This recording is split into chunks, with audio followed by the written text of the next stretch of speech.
Sabe aquela sensação de que, com o tempo, a força parece que vai embora bem mais rápido do que os músculos em si? Bom, hoje a gente vai descobrir o que realmente acontece dentro do nosso corpo à medida que os anos passam. Pois é, essa é uma dúvida que muita gente tem. A capacidade de levantar algo pesado ou até subir uma escada parece diminuir bastante, mesmo que no espelho os músculos não pareçam tão diferentes assim. Vamos desvendar esse mistério. E olha, não é só uma sensação, os dados confirmam isso. Dá uma olhada nesse gráfico. A massa muscular, ali na parte de cima, mostra uma queda até que gradual com a idade, né? Agora, olha a força de preensão, na parte de baixo. A queda é muito, mas muito mais acentuada. Fica claro que tem algo a mais acontecendo ali, além da simples perda de volume.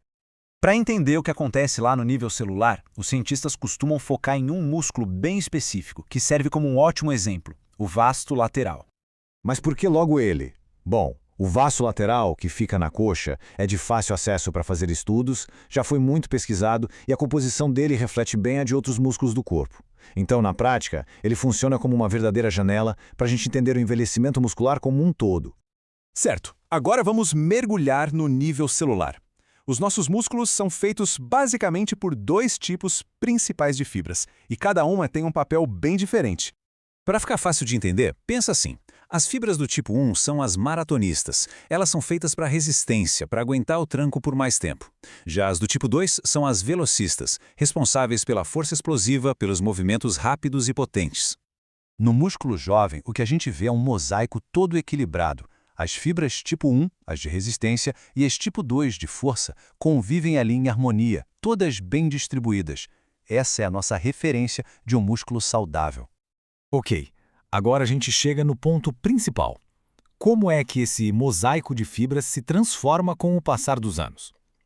A ciência mostra que as mudanças microscópicas são bem significativas. E esse processo todo tem um nome científico, sarcopenia. É importante entender que não se trata de uma doença, mas sim daquele declínio natural da massa e da função dos músculos que vem com a idade. E a prova visual aqui nossa, é impressionante. Compara só o músculo de alguém jovem, que é denso, uniforme, com o de uma pessoa mais velha. A diferença é gritante. Não é só que o músculo está menor, a própria estrutura, a organização das fibras mudou completamente. Essa transformação toda acontece por causa de três processos principais. O primeiro é a atrofia, que é quando as fibras encolhem. O segundo é a atrição, que é a perda total de fibras. E o terceiro é a alteração na proporção entre os tipos de fibras. Vamos começar pela atrofia, o encolhimento. As pesquisas mostram que as fibras do tipo 2, lembra, as nossas velocistas, são as mais afetadas. Elas podem diminuir de tamanho em até 27%. É uma perda de tamanho bem específica que atinge em cheio a nossa potência. Mas não é só isso. Talvez a parte mais impactante seja a atrição. Aqui a gente não está falando de fibras que encolhem, não. A gente está falando da perda definitiva de fibras musculares. Elas simplesmente somem, para sempre. Alguns estudos estimam que, do começo da vida adulta até a velhice, a perda total de fibras pode chegar a 50%. Imagina só, é como se metade das suas fibras musculares pudesse desaparecer ao longo das décadas. E aqui está o ponto crucial. Tanto o encolhimento quanto a perda de fibras afeta muito mais as do tipo 2. As nossas velocistas, que são as responsáveis pela força e pela potência, são as que mais sofrem com o processo de envelhecimento. E o resultado disso tudo a gente consegue ver numa escala maior. Essas tomografias da coxa mostram bem a mudança. A da direita tem bem menos área de músculo e, visivelmente, muito mais gordura infiltrada. Ou seja, a qualidade geral do tecido muscular cai bastante.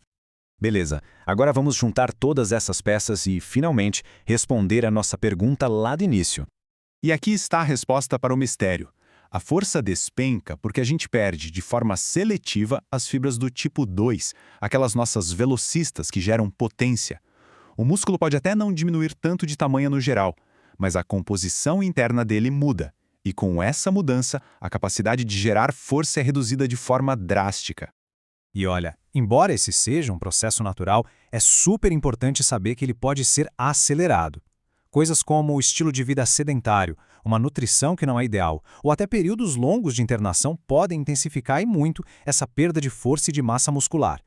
Isso tudo nos leva a uma última reflexão. né? A gente acabou de ver como o tempo e os nossos hábitos podem remodelar os músculos de uma forma bem profunda.